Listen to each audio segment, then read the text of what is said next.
একলা সামনে এগিয়ে, পাশে সরে, পিছু হটে, সামনে পেছনে দুলে দুলে কুঞ্জ দুর্বোধ্য মন্ত্র আওড়াতে থাকে।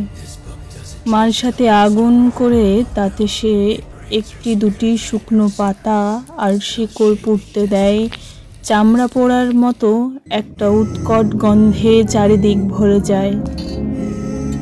দামিনীর আর্তনাদ ও ছটফটানি ধীরে ধীরে কমে আসছিল।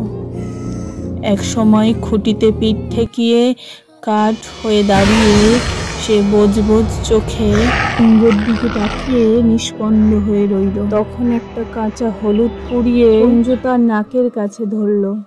দামিনী ঢুলু ঢুলু চোখে ধীরে ধীরে বিস্ফারিত হয়ে উঠল। সর্বাঙ্গে ঘন ঘন শিহরণ বয়ে যেতে লাগলো। কে তুই? বল, তুই কে?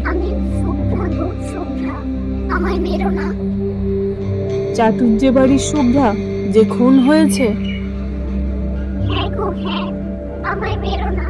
ভিডিওগুলো ভালো লাগলে অবশ্যই সাবস্ক্রাইব করো এবং লাইক ও শেয়ার করে পাশে থেকো। ধন্যবাদ।